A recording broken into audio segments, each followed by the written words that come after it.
오늘 우리 주신 하나님의 생명의 말씀 믿음으로 받을 때 구약성경 사사기 15장 14절로 20절 말씀을 받겠습니다.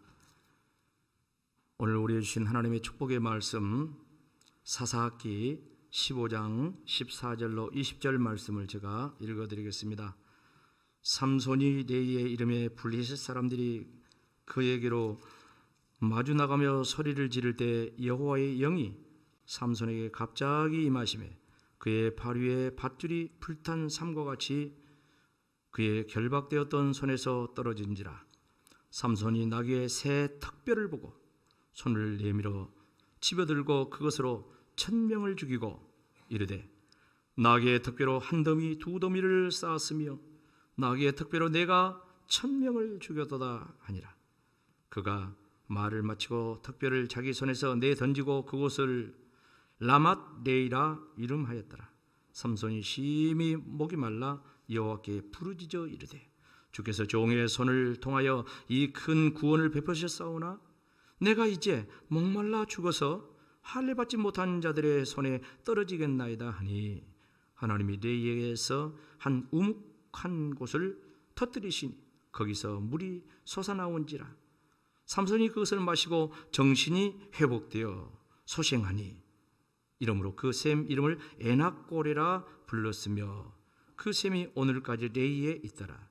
블레셋 사람의 때에 삼손이 이스라엘의 사사로 20년 동안 지냈더라. 아멘. 벌써 오늘 말주일인데 9월 말주일 2부 예배에 나오신 여러분들에게 생소한 용어지만 에낙고레의 역사가 일어나기를 축복합니다. 그 에낙고레의 역사가 일어나면은 회복하고 또 소생하고 그래서 새로운 역사가 일어납니다. 세계적인 이 땅콩 특산지로 유명한 미국의 그 알리바바주가 있습니다. 거기에 엔터프라이즈라는 이렇게 우리 구례만한 이런 조그만 이렇게 농촌 소도시가 있는데 그곳 그 재판소, 요즘 법원이죠. 그 앞에 돌비석이 하나가 서 있어요. 돌비석이. 왜 이 돌비석이 서 있는가? 또 돌비석에는 무슨 내용이 적어져 있는가? 돌비석에 이렇게 적혀 있대요. 우리는 목화를 갉아먹었던 벌레를 주신 하나님께 깊은 감사를 표한다. 이 벌레는 우리에게 새로운 번성의 계기를 주었고 하면 된다는 신념을 주었다. 비문의 내용이에요. 그러니까 이 엔터프라이즈 이 지역은 원래 목화 주단지야. 목화 주단지. 근데 1895년 갑자기 그냥 사방팔방에서 생각지도 않는 이 벌레떼가 달라붙어가지고 생겨가지고 그냥 목화를 다 갉아먹어 버린 거예요. 그래가지고 목화 생산도 못하고 그냥 나무들이 다 버리고 결국 그걸로 먹고 살던 그 지역에 농장이 다 무너지고 농부들이 무너지고 거기에 일하는 일꾼들이 무너지고 그야말로 경제가 완전히 파탄이 난 거예요. 그런데 그런 절망적인 상황에 저희들이 포기하지 않고 하나님께 기도하며 나아갈 때 하나님께서 새로운 역사를 이루셨다는 그런 말이에요. 그러니까 저희들이 기도하면서 이제 대체 작물을 찾는 거예요. 근데 그 목화를 그냥 조상 대대로 심었던 그곳에 이제 목화 안 하고 거기다가 땅콩을 심는.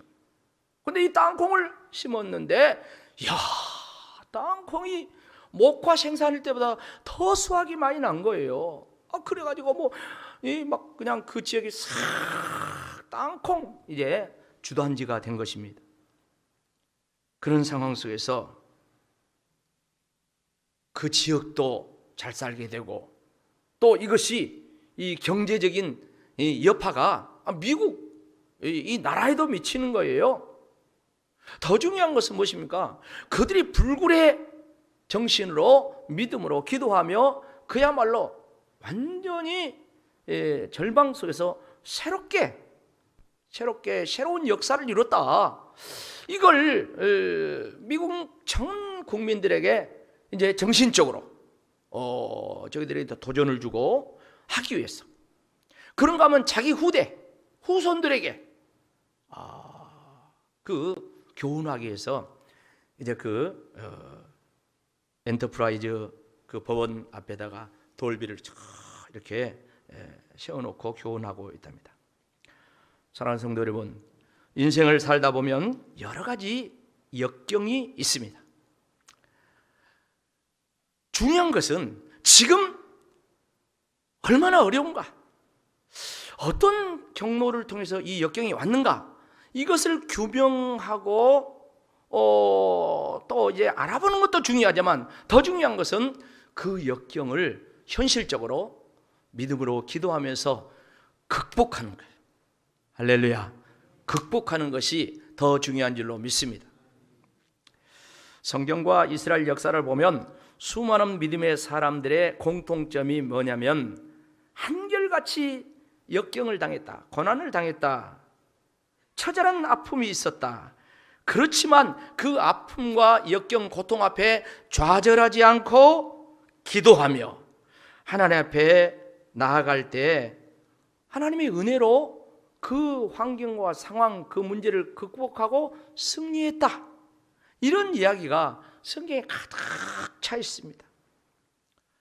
우리 장로님 은혜롭게 기도해 주셨는데 여전히 코로나 사태가 계속 확산되면서 어제 뉴스 보니까 3,000명이 넘었다면서요.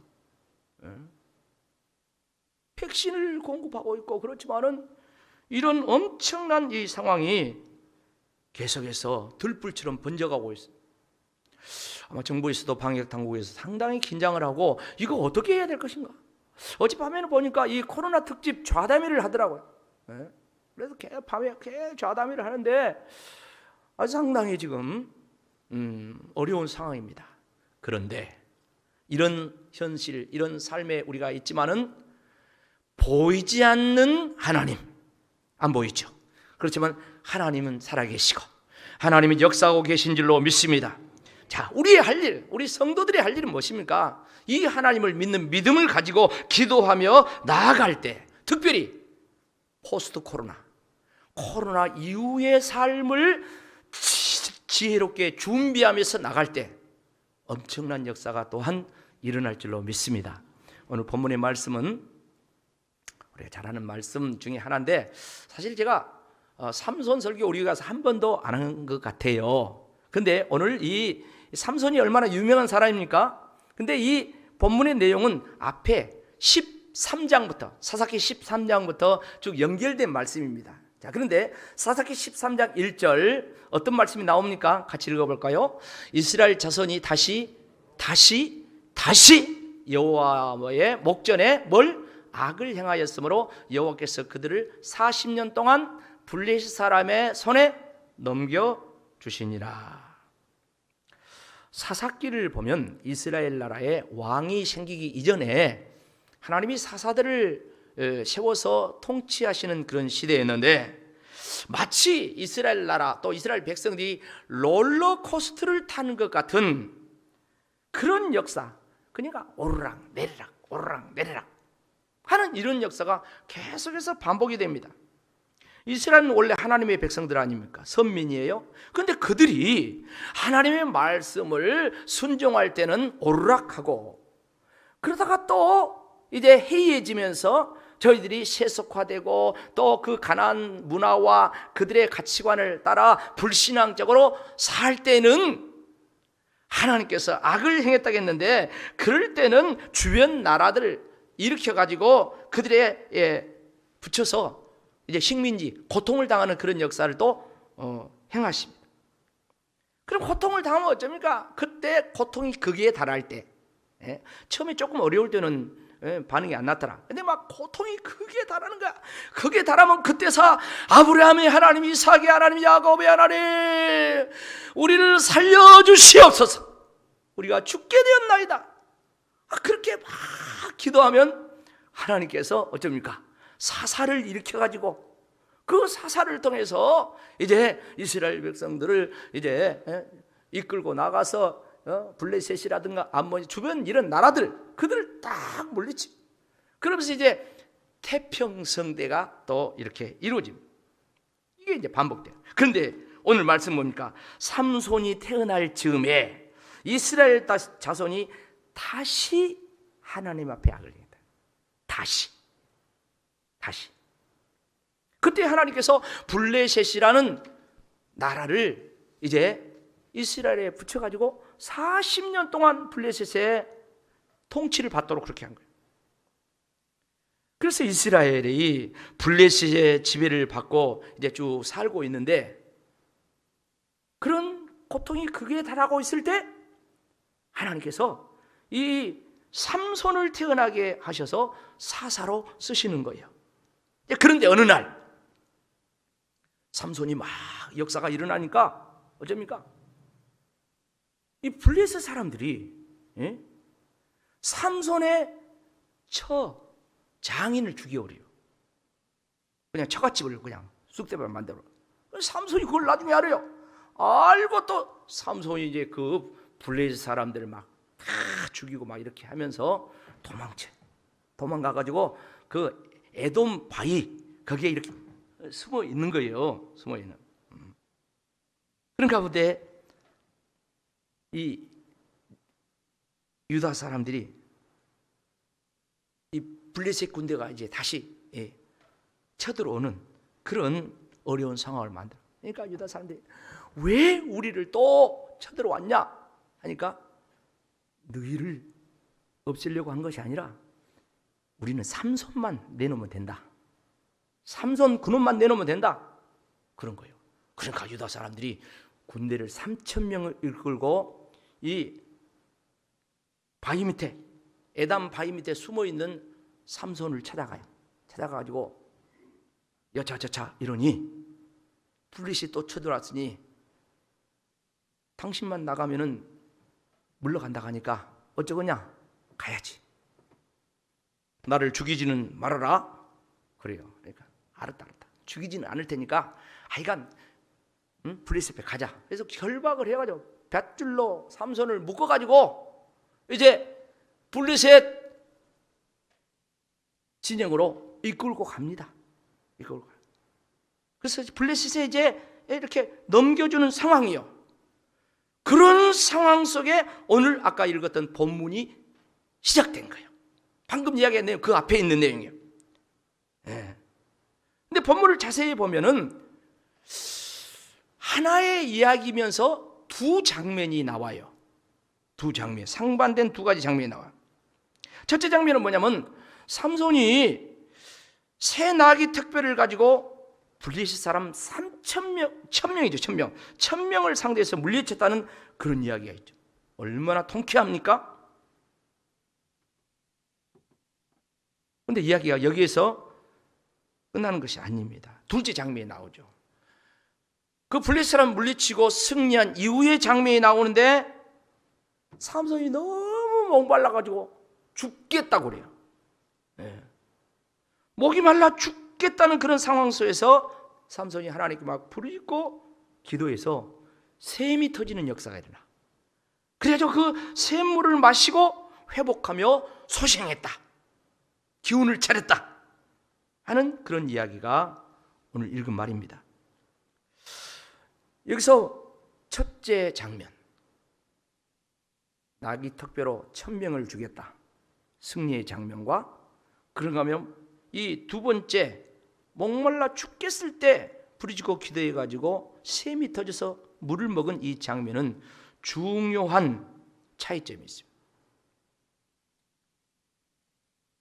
이 내용을 통해서 우리는 삼손의 인간의 양면성을 보는 거예요.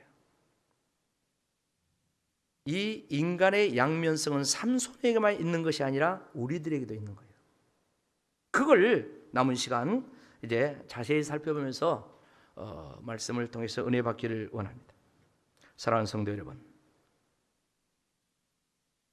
오늘 본문에 두 개의 생소한 지명이 나옵니다. 아마 신앙생활 오래 했어도 여기 이 지명이 이런 것이 있었는가 할 정도로 생소합니다. 자, 그러니까 삼손이 블레셋 사람 1000명을 죽이고 승리한 이후에 이름을 붙였어. 뭐라고 했습니까? 라맛 레히란 이름을 붙였어요. 이 라맛 레히, 이 뜻이 뭐냐면 턱뼈의 산이란 뜻. 턱뼈의 산. 이 라맛 레히. 그 레히가 이 턱뼈란 뜻이고, 라맛이란 말이 높은 곳, 높이 쌓았다. 오늘 두 무더기를 쌓았다 했잖아요. 산처럼 높이 쌓았다 이 말이에요. 그러니까 라맛 레히는 그 턱뼈로, 그러니까 나귀 턱뼈가 아니라 사람 죽여가지고 그 턱뼈로, 그걸로 산처럼 쌓았다. 여기서 뭘 알 수 있습니까? 삼손의 인간성의 단면을 알 수 있는데, 그건 뭡니까? 자기를 자랑하고 싶은 거야. 자기를 드러내고 내가 이렇게 했다. 이것을 다른 말로 하면 교만한 그런 모습이에요. 근데 교만한 모습이 잔뜩 묻어있는 그런 이름입니다. 그런가 하면 또 하나의 이름이 나오죠. 삼손이 싸움이 끝나고 나서 심히 목이 말라서 내가 목말라 죽겠다고 하면서 하나님께 부르짖어 기도할 때 하나님이 샘물을 터지게 하셨어. 그 이름이 뭐요? 에낙고레. 그러니까 부르짖는 자의 샘이란 그런 의미. 그러니까 삼손이 나귀 턱뼈로 사람을 죽여가지고 그냥 무더기를 쌓아서 드러내는 그런 모습과는 완전히 딴판이죠. 아까는 교만해서 기고만장해가지고 내가 했다고 막 떵떵거리고 막 큰 소리를 치고 했다면, 두 번째는 팽팽한 풍선이 바람이 쫙 빠져가지고 쪼글쪼글한 것처럼 그냥 삼손이 기운이 쭉 빠져가지고 죽게 생겼다는 거야. 너무너무 애처롭고 너무너무 연약한 모습이요. 그러면서 하나님 살려주세요, 살려주세요, 이렇게 사정을 하고 있는 겁니다. 사랑하는 성도 여러분, 첫 번째 장면에서 삼손이 새 나귀 턱뼈로 블레셋 사람 1000명을 쓰렸다고 해서 그 턱뼈 무더기를 산처럼 쌓고 자랑을 했어요. 자랑을 했어요. 근데 여기서 삼손이 미처 생각하지 못한 것이 있다는 것이죠. 그게 뭡니까? 삼손이 맨손으로 싸운 것이 아니요. 뭘로 싸웠어요? 나귀 턱뼈로 싸웠어요. 그런데 그냥 나귀 턱뼈가 아니고 새 나귀 새턱뼈, 새턱뼈. 거기 레이라는 지명인데, 레이라는 이 지역이 원래 거기는 뭐냐면 나귀가 많아. 나귀 먹으면은 이제 뼈만 남잖아요. 그래서 나귀 턱뼈가 여기저기 굴러다니는 거예요. 그런 지역이 원래. 그런데 오늘 말씀 보면 그냥 나귀 턱뼈가 아니고 나귀 새턱뼈라 했어요. 새로운 턱뼈를 하나님께서 이렇게 준비해 주셨다는 거예요. 삼손이 그것을 무기로 삼아서 블레셋 군대를 물리쳤다는 거예요. 그러니까 하나님께서 미리서 준비해 놓으신 그게 있었다는 것이죠. 자, 우리가 인생을 살다 보면 신작은 불신작은 고난을 당하고 역경을 당하고 많은 어려움을 당합니다. 근데 그것을 뭐 불신자도 극복을 해요. 신자도 극복을 해요. 근데 다른 점이 뭡니까? 불신자는 내가 극복했다, 내 힘으로 했다, 그런 거예요. 근데 신자는 뭐요? 하나님의 은혜로 했다. 하나님이 새 턱뼈를 주셨다. 하나님께서 예비하셨다. 이렇게 하나님이 도와주셨다고 믿음으로 고백하는, 이게 바로 신자, 성도의 모습이라는 것입니다. 내 힘과 내 수단과 내 방법과 내 지식, 그걸 뛰어넘는 거예요. 자, 그런데 삼손이 승리하는데 나귀의 새턱뼈보다도 먼저 더 중요하게 역사했던 그 내용이 또 하나가 있어요. 그게 뭐냐? 14절 말씀 다 같이 읽어봅시다. 시작. 삼손이 레이의 이름에 블레셋 사람들이 그에게로 마주 나가며 소리를 지를 때 여호와의 영이 삼손에게 갑자기 임하심에 그의 팔 위에 밧줄이 뭐처럼 불탄 삼과 같이 그의 결박되었던 손에서 떨어진지라. 그러니까 삼손이 유대 동족들이 우리 다 같이 살아야 될 거 아니냐, 너만 가면 된다 해가지고 유대인들이 밧줄로 삼손을 꽁꽁 묶어가지고 블레셋 사람들에게 이제 넘겨줍니다. 응? 그래서 그 넘겨주는 순간에 그 블레셋 사람이 뭐예요? 삼손이다! 저놈 잡아 죽이라! 그래요. 그럴 때 그 순간 하나님의 영이 삼손에게 갑자기 임했다고 했습니다.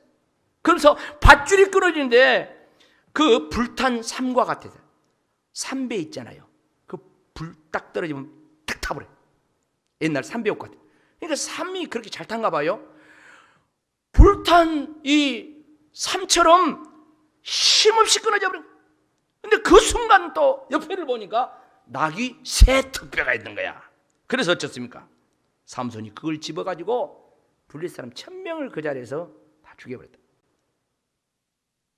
그러니까 삼손이 1000명을 죽인 것은 나귀 턱뼈로 죽이는 그것도 있지만 그보다도 더 먼저 뭐요? 하나님의 영이 임함으로, 그 하나님의 영의 역사로 그 역사가 일어난 거예요. 여기서 우리 성도들은 꼭 기억하겠습니다. 오늘 다 기억할 수 없어요. 그런데 한마디 중요한 말씀을 붙든다면 제가 이 말씀을 드리고 싶은 거예요. 하나님의 영에 의해서 하나님의 성령이 역사하니까 그 성령의 힘으로 삼손이 이긴 것처럼 저와 여러분도 마찬가지라는 거예요. 그래서 우리가 성령을 사모하고 성령님을 의지하고 성령 충만을 기도하고 그러는 거 아니겠습니까? 사랑하는 성도 여러분, 성경에는 모든 인간사의 내용이 싹 나왔어요. 안 나온 내용이 없어요. 밝은 내용도 나와 있지만 어두운 내용, 인간의 어두운 내용, 요즘 인간들이 범하는 뭐 죄 어쩌고 저쩌고 싹 나와 있어요. 그런데 공통점이 있죠. 그러니까 위대한 믿음의 사람들의 승리의 역사, 그것은 공통점이 뭐냐면 다 하나님이 개입하셔서 성령님이 역사하셔서 그 어려운 시대를 다 이기고 문제를 이기고 극복했다는, 이게 공통점이에요. 그 가운데 한 사람만 이야기하면 우리는 다윗을 잘 압니다. 다윗, 그렇죠? 다윗 왕을 잘 압니다. 근데 다윗이 청소년 시절이에요. 그때 사울이 왕이었는데 사울이 악신이 들어가지고 귀신이 들어가지고 어쩌면 정신이 혼미하고 사람 노릇을 몰아하고 있을 때입니다. 그때 다윗이 가서 찬송하며 기도하며 나아갈 때 사울에게서 귀신이 떠나고, 같이 합시다, 상쾌하게 되었더라. 그런가 하면은 그때도 블레셋 나라가 쳐들어와가지고 사울 왕 시절에 꼼짝을 못하고 있을 때 더더욱이 그 골리앗이라는 이 블레셋의 장수가 있어가지고 이스라엘 백성들은, 군대들은 그야말로 벌벌벌벌 떨고 있을 때요. 근데 어쩌습니까? 다윗이 물맷돌 하나로 그 골리앗을 때려 눕혔다는 거 아니겠습니까? 어떻게 해서 이런 일이 일어났습니까? 그때 당시에 다윗의 나이는 20살도 안 돼. 사울왕이 갑옷을 입고 나가서 같이 한번 해봐라 했는데 입어보니까 질질 걸려. 칼도 걸리고. 어떻게 해서 그런 역사가 일어났다고 말씀합니까? 사무엘상 16장 13절 말씀입니다. 같이 읽읍시다. 시작. 사무엘이 기름불 병을 가져다가 그의 형제 중에서 그에게 부었더니 이날 이후로 다윗이 여호와의 영에게 크게 감동되니라. 할렐루야. 그러니까 다윗이 사무엘에게 왕으로 예선된 기름 부음을 받을 때 그날 이후로 하나님의 영에 크게 감동돼. 그리고 이야기가 뭐니까 사울이 귀신 들려서 정신 못 차리고 있을 때 가서 찬송하고 기도하니까 귀신이 떠나고 상쾌하게 되었고, 그리고 전쟁터에 형들 옷 가지고 음식 가지고 심부름, 아버지 심부름 갔는데 거기서 또 골리앗을 단방에 때려 눕힌 거예요. 하나님의 영이 역사하니까. 할렐루야. 하나님의 영에 크게 감동되기를 축복합니다. 우리가 아는 다윗, 그 다윗의 역사는 그 핵심이 아니에요. 하나님의 영에 크게 감동되어서 그런 거예요.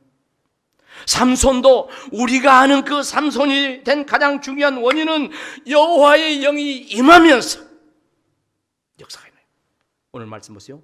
20년 동안 이후에 삼손이 이스라엘의 사사로 나라를 다스렸다고 그렇게 말씀하고 있지 않습니까? 자, 그렇다면 오늘 삼손이 지금 전쟁에 승리하고 그냥 환호하는 이 대목은 마땅히 수정이 돼야 됩니다. 자, 16절 하반절이요. 뭐라고 합니까? 나귀의 턱뼈로 내가 1000명을 죽였도다. 오늘 이거 본문의 이야기요. 근데 지금 제가 말씀했잖아요. 그것은 취임으로 한 것이 아니라 뭐라고 해야 돼요? 여호와의 영이 내게 임하여 하나님이 주신 새 나귀의 턱뼈로 내가 뭐 됐다? 1000명을 죽였다. 이렇게 해야 맞다는 거예요. 화살표 밑에만 여러분 크게 하세요. 제가 앞에 하니까. 나귀의 턱뼈로 내가 1000명을 죽였도다. 시작. 여호와의 영이 내게 임하여 하나님이 주신 새 나귀의 턱뼈로 내가 1000명을 죽였다. 나귀의 새 턱뼈. 그렇게 고백해야 맞다는 거예요. 우리 성도들도 가끔 이 부분을 망각하고 살 때가 있어요. 하나님이 주신 지혜로, 하나님이 주신 능력으로, 하나님이 주신 재물로, 하나님이 주신 달란트로, 하나님의 성령으로 내가 이렇게 하고 있다. 이렇게 사업도 하고, 이렇게 직장, 이렇게 하고 있다. 저 같으면 하나님 주신 그 성령의 은혜로 목회를 하고 있다. 이렇게 고백을 해야 된다. 오늘 우리 군수님 오셨는데, 의원님도 오셨는데, 군정을 행할 때도, 의정을 행할 때마다 하나님이 주신 지혜로 우리 구례군을 위해서 지금까지 해왔다. 이렇게 고백해야 맞다는. 그럴 때 우리 하나님께서 기뻐하실 줄로 믿습니다. 그게 겸손한 모습이야. 실체적으로 그렇지 않습니까? 실질적으로 그렇게 돼야 된다는 거예요. 사실 내가 무엇을 한 것 같지만 그 과정과 결과 속에 숨어있는, 같이 합시다. 보이지 않는 손. 보이지 않는 손. 할렐루야. 그 손이 하나님의 손인 줄로 믿습니다. 보이지 않는 하나님의 영의 역사에 의해서 이루어진 일, 이것을 가장 잘 깨닫고 그것을 고백하고 다른 사람에게도 증거한 유명한 사람인데, 그 사람이 바로 사울. 앞에서 사울왕 말고 사울 나중에 바울이 되잖아요. 사도 바울이요. 고린도서 15장 10절 말씀 같이 한번 읽어봅시다. 시작. 그러나 내가 나된 것은 하나님의 은혜로 된 것이니 내게 주신 그의 은혜가 헛되지 아니하여 내가 모든 사도보다 더 많이 수고했으나 내가 한 것이 아니요 오직 나와 함께 하신 보다 하나님의 은혜로라. 은혜로라. 그러니까 사울이 바울 된 것은 12제자보다도 바울 한 사람이 이루는 믿음의 선교의 업적은 자기가 한 것이 아니라 하나님의 은혜로 한 것이다. 하나님이 도와주셔서 한 것이다. 하나님의 성령의 역사에서 한 것이다. 바로 이렇게 고백을 해야 된다는 말씀이죠. 사랑하는 성도 여러분, 삼손이 블레셋 사람 1000명을 죽이고 지은 라맛 레이라는 그 이름은 믿음이 없는 이름이야. 신앙이 담겨져 있진 않는 이름이야. 자기 자랑만 잔뜩 늘어놓은 그런 이름이야. 마치 송덕비를 세우는 것 같은 그런 이름이야. 이런 이름은 속히 지워버려야 돼. 성경에도 그런 내용이 나오죠. 방금 사울왕에 대한 이야기를 했는데, 사울왕이 아말렉과 전쟁에서 승리하고 갈멜에다가 기념비를 세웠다는 내용이 나옵니다. 자, 그 내용에 대한 내용을 읽어보면 사무엘상 15장 11절 먼저 봅시다. 내가 사울을 왕으로 세운 것을 후회하노니 그가 돌이켜 나를 따르지 아니하며 내 명령을 행하지 아니하였음이니라 하신지라. 사무엘이 근심하여 온 밤을 여호와께 부르짖으니라. 무슨 말씀입니까? 하나님께서 아말렉과 전쟁에서 승리한 사울 왕을 내가 왕생을 후회한다, 그렇게 말한 거예요. 그러니까 사무엘이 하나님 앞에 철하기도 하는 거예요. 하나님, 무슨 일로 사울 왕을 왕생고 후회하십니까?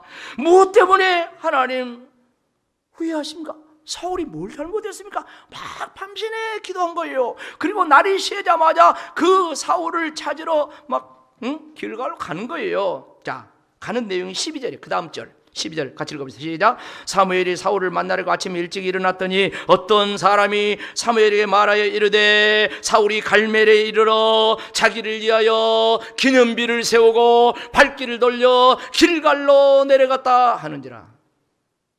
아멘. 무슨 말입니까? 사울을 찾으러 갔는데 벌써 어떤 사람이 하는 말이 사울이 자기를 위하여 기념비를 세우고 길갈로 갔다는 거예요. 자기 자신의 업적을 막 만천하에 드러내기 위해서 자기 기념비를 세웠대요. 자기 승전비를 세웠다는 거예요. 자, 그렇다면 결과도 있을 거 아니겠습니까? 어떻게 결과가 나옵니까?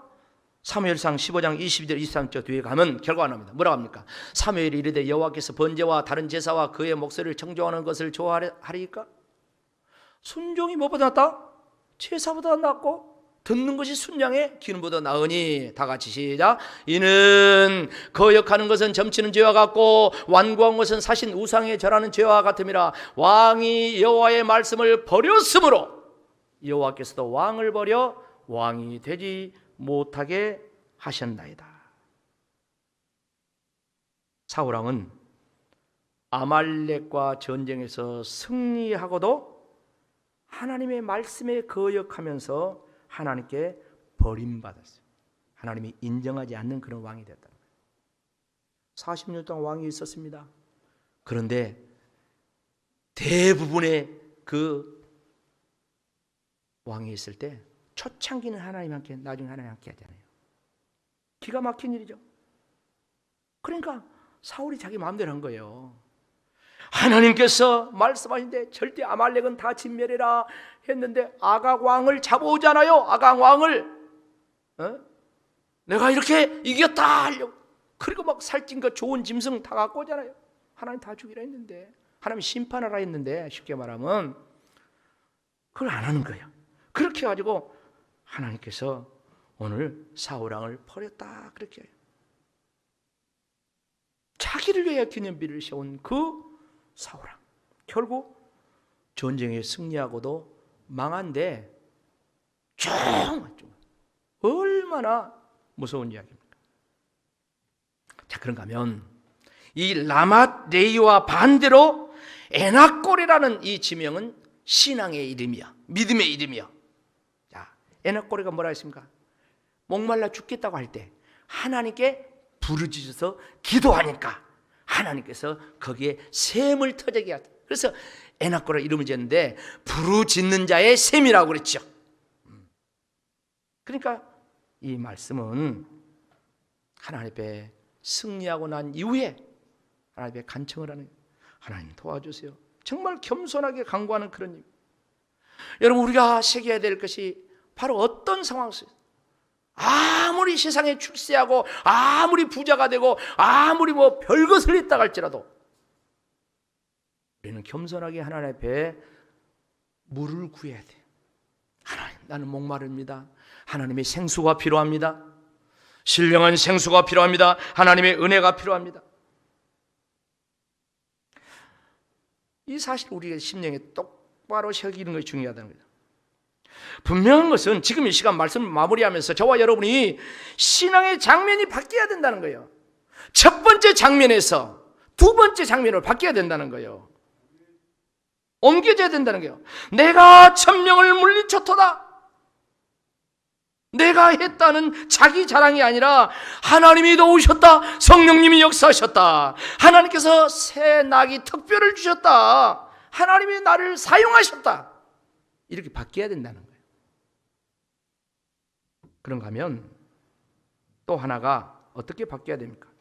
에나꼴에 하나님이 도와주셔야 됩니다. 하나님, 나는 목마릅니다. 목말라 죽겠습니다. 하나님, 생수가 필요합니다. 이 갈급한 심령, 이 기도하는 이 모습이 항상 있어야 된다는 거예요. 항상. 그래서 저와 여러분은 사람에게는 비굴하고 굽신거리고 그럴 필요 없어요. 당당해야 돼요. 그러나 하나님 앞에는 승리한 이후에도 하나님, 저는 목마릅니다. 하나님이 물을 주지 않으면 나는 죽습니다. 이렇게 항상 하나님 앞에 은혜의 생수를 간구하는 저와 여러분 되기를 축복합니다. 사랑하는 성도 여러분, 우리는 하나님을 믿는 성도이면서 그럼에도 불구하고 성경에 나를 비춰보면 마치 이스라엘 백성들이 사사시대의 롤러코스터를 타고 그냥 이렇게 생활하는 그런 것과 같아요. 우리의 삶이 하나님의 은혜로 평화롭고 또 잘되고 그럴 때는 우리 신앙이 좀 나태해지고 또 예배 생활도 등한히 하고 기도 소리도 더 잠잠해지고 시간도 줄어들고 그러면서 나도 모르게 세상에 가까이 나가고 세속화되고 그렇다는 거예요. 그러다가 여러 가지 어려움이 없고 힘든 일이 생기면 어쩝니까? 그때 좀 제가 하나님 도와주세요, 하나님 앞에 엎드리죠. 그럼 또 하나님께서 다시 은혜를 베풀어 주셔서 다시 회복하시다. 그게 우리 모습 아닙니까? 그런가 하면은 삼손의 인간의 양면성을 이렇게 우리가 말씀 봤는데 이게 공존한다는 거예요. 하나님의 은혜로 살고 있으면서도 내가 낙이 특별로 천명을 물리쳤다. 자기를 내세우고 싶고 자기를 자랑하고 싶고 그런 게 우리 인간이야. 그러다가 승리 후에 목마를 때 내가 목말라 죽겠습니다, 살려주세요. 겸손하게 엎드리면 하나님께서 샘물을 터지게 하신 줄로 믿습니다. 삼손이 그걸 마시고 정신이 회복됐다 했어요? 소생했다 했어요? 그런 것처럼 저와 여러분들도 에나꼴에 하나님 베풀어 주시고 기도하면 샘이 터질 줄로 믿습니다. 생수가 터질 줄로 믿습니다. 그래서 정신도 회복되고 소생한다는 것입니다. 여러분, 정신이 회복돼야 됩니다. 육체가 소생해야 돼요. 이제 말씀 끝났어요. 저와 여러분이 선택과 실천만 나왔습니다. 뭡니까? 믿음이 없이 나를 드러내는 라만레이의 삶을 살 것인가? 아니면 하나님께 부르짖고 하나님의 은혜의 생수를 입은 그 에나꼬레로 살 것인가? 저와 여러분이 범사에 겸손하게 하나님을 의지하고 승리 이후에도 계속해서 하나님의 은혜를 간구하면서 에나꼬레의 삶을 살기를 주의 이름으로 축원합니다. 아멘.